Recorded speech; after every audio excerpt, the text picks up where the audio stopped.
So இந்த அச்சரப்பாக்கத்தில் அமைந்திருக்கும் இந்த மழைமலை மாதா அப்படின்ற ஒரு பேரே வித்தியாசமான பேருங்க.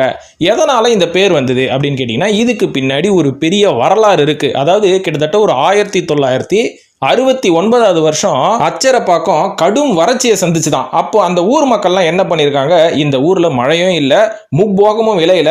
ஸோ இந்த ஊர்ல இதுக்கு மேல நம்ம இருக்கணும்னா இந்த மாதிரி மழை கொஞ்சம் செழிப்பா இருந்தா தானே இருக்க முடியும். ஸோ அதனால செழிப்பு இல்லைன்னா இந்த ஊரை காலி பண்ணிட்டு தான் போகணும் அப்படின்ற ஒரு நிலைமையில இருக்கும் போது தான் அவங்க என்ன முடிவு பண்ணியிருக்காங்க, நம்ம எல்லாருமே மாதா அவர்களை வழிபடுவோம். ஸோ நம்மளுக்கு ஏதாவது நல்லது நடந்துருச்சுன்னா அதுக்கப்புறம் நம்ம அச்சரப்பாக்கத்தை விட்டு போவேணாம் அப்படின்ற மாதிரி மாதாவை நோக்கி வழிபாடு செஞ்சாங்களாம்.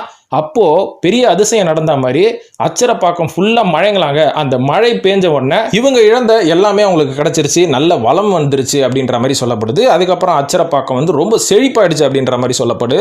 ஸோ இதனால இந்த மாதாவை வழிபட்டு தானே நம்மளுக்கு இப்பேற்பட்ட ஒரு மழை பெஞ்சு அச்சரப்பாக்கமே ரொம்ப குளுகுளுன்னு சூப்பரா வறட்சி இல்லாம